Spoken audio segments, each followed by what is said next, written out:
Hello friends, मैं शर्मिष्ठा। मेरी channel मीठी सी मुलाकात में आप सबका स्वागत है। फ्रेंड्स, आज मैं आप लोगों को दो कहानियाँ सुनाऊंगी और वो दो कहानियाँ टीचर और स्टूडेंट को लेके है, गुरु शिष्यों को लेके, समझ लीजिए। तो पहली कहानी ये है, नरेन की है। पहली कहानी, नरेन स्कूल कुछ क्लास चौथी कक्षा में पढ़ता था स्कूल में। तो एक दिन उसका स्कूल का जो टीचर था, सर थे, वो सब बच्चों को पढ़ा रहे थे, सब बच्चे से सवाल जवाब कर रहे थे। लेकिन नरेश को देखा, वो एकदम मायूस था। सर क्या पढ़ा रहे थे क्या नहीं, किसी पे उसका कुछ ध्यान नहीं था। सर जो दूसरे बच्चों को खड़ा करके सवाल पूछ रहे, उस पर भी उसका ध्यान नहीं था। वो सिर्फ बेंच के ऊपर सर नीचे करके ऐसा मुरझाया हुआ जैसा पड़ा था। तो सर ने उसको बोला कि क्या हुआ नरेन, क्या हुआ तुम्हारे साथ, तुम ऐसा क्यों कर रहे हो? तो नरेन ने बोला कि नहीं सर, कुछ नहीं, मेरी तबीयत ठीक नहीं है, ऐसा उसने उस दिन बोला। तो सर को लगा कि हो सकता है सच में उसकी तबीयत ठीक ना हो। तो सर चले गए, नरेन भी अपना घर चला गया। फिर ऐसे ही हर दिन क्लास में होता रहा, हर दिन यही चीज़ चालू था। ऐसा करके कम से कम 6 महीने निकल गए। नरेन का बिल्कुल भी पढ़ाई पे ध्यान नहीं था और स्कूल आता था ऐसा मुरझा हुआ रहता था। कुछ पढ़ाई, क्या पढ़ा रहे सर, सर किसको क्या सवाल कर रहे, उसको कुछ उससे लेना देना नहीं था। और उसका चेहरा देख के सर को इतना दुख होता था कि सर उसको डांट भी नहीं पाते थे, मार भी नहीं पाते थे, कुछ बोल भी नहीं पाते थे, क्योंकि उसको देख के लग रहा था कि वो किसी और परेशानी में है बच्चा। तो सर एक दिन उसको बुलाए अपने पास और बोले कि क्या नरेन, 6 महीने से मैं तुमको देख रहा हूँ, तुम हमेशा ऐसा ही कर रहे हो, तुम्हारा पढ़ाई पे ध्यान नहीं है, मुरझाया हुआ सा रहते हो, तुमको क्या असुविधा है, मुझे बताओ ना। तो फिर वो नरेन कहता है कि नहीं सर, मैं सबके सामने नहीं बताऊँगा, जब क्लास छूट जाएगी आप मुझे अकेले में मिलो, मैं आपको सारी बातें बताऊँगा। तो एक दिन वैसे ही होता है, क्लास छूटने के बाद नरेन और सर मिलते हैं। फिर नरेन सर को सारी बातें बताता है कि अतीत में उसके साथ क्या क्या बुरा हुआ, जिसके वजह से उसको कुछ अच्छा नहीं लगता है और जिसके वजह से वो ऐसे ही मुरझाया हुआ रहता है, क्योंकि अतीत में उसके साथ कुछ ऐसे हादसे हुए। तो पूरा कहानी सर सुन लेते हैं, सुन के उधर से चुपचाप चले जाते। नरेन को वो कुछ भी नहीं बोलते, उस दिन कुछ भी नहीं समझाते, चुपचाप नरेन की कहानी सुन के वहाँ से निकल जाते। अगले दिन नरेन के लिए सर शिकंजी का पूरा सामान बैग में लेके आते हैं। और जैसे स्कूल छूटता है, सब बच्चे जाने के बाद सर नरेन को बोलते हैं कि मैंने तुम्हारे लिए शिकंजी का सामान लाया है, अभी मैं अपने हाथों से शिकंजी बनाऊंगा और तुमको पिलाऊंगा। तो नरेन को लगता है अच्छा, कल मैंने सर को मेरी दुख भरी कहानी सुनाई है, इसलिए सर को बहुत तकलीफ हुई, इसलिए सर मुझे आज खुश करने के लिए शिकंजी का व्यवस्था किए हैं। फिर सर जो शिकंजी बना के नरेन को देता है, वो पूरा नमक से भरा रहता है, उसमें चीनी रहती ही नहीं है, उसमें सिर्फ नींबू, नमक और पानी रहता है, और बहुत ज़्यादा नमक रहता है, बहुत ज़्यादा नमक। तो जैसे ही वो पीता है नरेन बोलते सर इसमें तो भर भर के नमक है, और क्या आपने क्या गलती से 2-3 बार नमक डाल दिया चीनी के बजाय? तो सर बोलते हैं हाँ डालूंगा, चीनी के जगह मैंने नमक डाल दिया है लगता है। तो एक काम करो नरेन, ये शरबत का ग्लास, ये शिकंजी का ग्लास तुम फेंक दो। तो नरेन बोलता है नहीं, क्यों मैं शिकंजी का ग्लास फेंकूं, आप एक काम करो ना, आपने जितना नमक इसमें मिलाया है उतना ही हम चीनी ज्यादा करके डाल देंगे, तो शिकंजी बराबर बन जाएगी। तो बोला कि मैं तुमको यही समझाना चाहता हूँ। सर बोले कल मैंने तुम्हारी पूरी कहानी सुनी, और पूरी कहानी सुनने के बाद मैंने यही तय किया कि तुमको मैं कुछ कह के नहीं समझाऊंगा, तुमको मैं शिकंजी के जरिए समझाऊंगा। अभी तुमने कहा कि इसमें नमक ज़्यादा है तो इसको फेंकने की कोई ज़रूरत नहीं है, इसमें ज़्यादा करके हम चीनी मिला देंगे तो बराबर हो जाएगा, सब कुछ ठीक हो जाएगा। तो यही बात है अपना जीवन का भी। तुम्हारी जिंदगी में कितना भी चाहे गम गया हो, तुम्हारे अतीत में तुम्हारे साथ कुछ भी हुआ हो, वो एक अतीत था और ये तुम्हारा वर्तमान है। तो तुम्हारे अतीत में चलो तुम्हारे साथ बहुत बुरा हुआ है, बहुत बुरा है, मैं समझ सकता हूँ, लेकिन अगर तुम उस बुरे चीज को अपने साथ ही लेके चलोगे तो तुम्हारी जिंदगी कभी नहीं सुधरेगी। अभी तुम्हारे साथ अतीत में जो बुरा हुआ है उसके साथ तुमको कुछ खुशियां ऐड करनी पड़ेगी। जैसे तुमने बोला कि नमक को कम करने के लिए चीनी ऐड करने की जरूरत है, वैसे ही तुम्हारे अतीत को के जितने भी गम हैं उसको कम करने के लिए वर्तमान की खुशियां ऐड करनी जरूरी है। अगर तुम अभी नहीं समझोगे तो ये जो तुम्हारी जिंदगी है ये आगे जब जाएगी तो आज का जो दिन है वो भी एक बीता हुआ कल बन जाएगा, और तभी तुम इस दिन के लिए भी पछताओगे कि मेरे बीते हुए कल में मैं ऐसा स्कूल जाता था और ऐसा मुरझा के रहता था, बाकी बच्चे हंसते थे खेलते थे।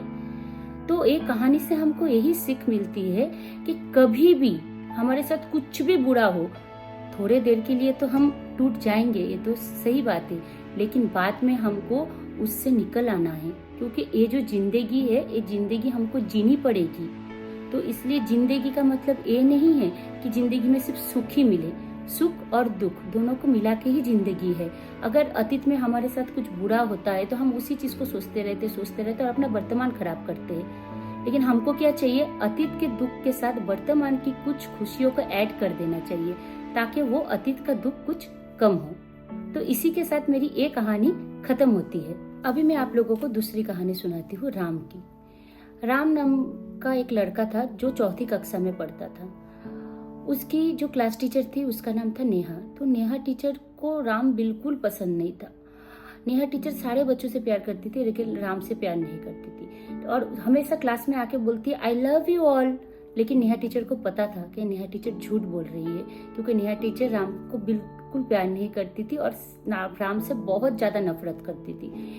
तो क्योंकि राम कैसा था ना, वो बहुत ही गंदा रहता था, नहाता नहीं था, उसके बाल बिखरे बुखरे, क्लास में पढ़ाई में उसका ध्यान नहीं था, तो बिल्कुल पसंद नहीं करती थी वो टीचर उसको। तो जैसे ही 4th कक्षा का हाफ ईयरली एग्जाम हुआ, हाफ ईयरली के एग्जाम के रिजल्ट में नेहा टीचर ने उसके वो उस रिपोर्ट कार्ड में राम के बारे में बहुत गंदी गंदी बातें लिखी थी।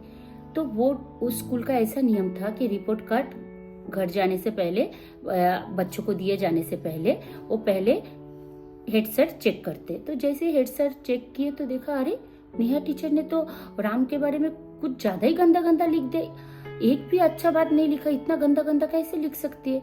तो फिर हेड सर ने नेहा को बुलाया, नेहा टीचर को बुला के बोले, नेहा टीचर आपने राम के बारे में इतने गंदे गंदे बात रिपोर्ट कार्ड में क्यों लिखी, क्या एक भी अच्छी बात आप नहीं लिख सकती थी टीचर होके राम के लिए।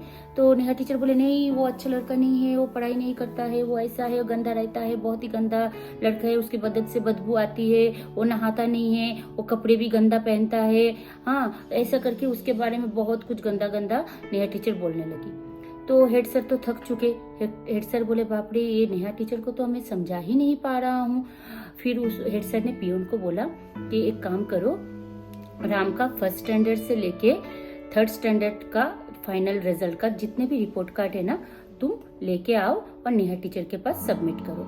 तो पियोन वैसा ही करता है, वो लेके आता है और आके नेहा टीचर के पास वो सबमिट करता है। तो जैसे ही नेहा टीचर के पास उसके मतलब राम के 1st स्टैंडर्ड, 2nd स्टैंडर्ड और 3rd स्टैंडर्ड का रिपोर्ट कार्ड सबमिट होता है, तो देखती है नेहा टीचर के पहले स्टैंडर्ड का जो फाइनल एग्जाम था, मतलब सारे के सारे रिपोर्ट कार्ड सिर्फ फाइनल एग्जाम्स के ही थे, तो इसलिए 3 रिपोर्ट कार्ड थे। तो 1st स्टैंडर्ड का जो रिपोर्ट कार्ड था उसमें लिखा था कि राम पढ़ाई में बहुत होनहार है, बहुत इंटेलिजेंट है, आगे चल के बहुत अच्छा करेगा, वो बहुत अच्छा पढ़ाई करता है। तो नेहा टीचर एकदम दम रही कि अरे इतना अच्छा लड़का था क्या ना राम। उसके बाद नेहा टीचर उसका 2nd स्टैंडर्ड का रिपोर्ट कार्ड देखती है, तो उसमें लिखा रहता है कि जैसे थोड़ी खराब हो गई है, कि सुना जा रहा है कि आपको कैंसर हुआ है, लगता है कि इसके वजह से इस बार ज्यादा मार्क्स नहीं आए। ये सुन के तो नेहा टीचर एकदम हक्का बक्का रह जाती है। फिर 3rd स्टैंडर्ड का फाइनल का रिजल्ट में लिखा रहता है कि बहुत ही कम मार्क्स मिले, कि माँ की डेथ हो गई। ये सब सुन के नेहा टीचर को अपने ऊपर इतना गुस्सा आता है, बोले अरे उस लड़के का माँ नहीं है, उसको तो माँ का प्यार चाहिए और मैं उस बच्चे के साथ ऐसा कर रही थी। फिर वो बहुत ही अपने आप को दोषी समझती है। फिर वो उस दिन के बाद से उनका कुछ ज्यादा ही ख्याल रखने लगी और उसको बहुत प्यार करने लगी। एक माँ का प्यार उसको दे रही थी, उसको बहुत लाड प्यार से पाल रही थी और उसको अच्छे से पढ़ाई करा रही थी। उतने में ही 4th क्लास का फाइनल रिजल्ट आ जाता है और बच्चों को 5th में दूसरे स्कूल जाना होता है, क्योंकि वो स्कूल सिर्फ 4th कक्षा तक ही था। तो फिर बच्चे जब दूसरे स्कूल जा रहे थे तो फेयरवेल की एक पार्टी जैसी थी, तो सब बच्चों ने नेहा टीचर के लिए कुछ ना कुछ गिफ्ट लाया था। राम ने भी एक गिफ्ट लाया था, तो उस गिफ्ट एकदम मतलब पैकिंग उसकी कुछ अच्छी नहीं थी, थोड़ा गंदा सा पैकिंग था। फिर नेहा टीचर को जैसे वो दी तो नेहा टीचर ने वो खोला और खोल के देखते कि उधर उसमें एक आतर की शीशी और एक कंगन था।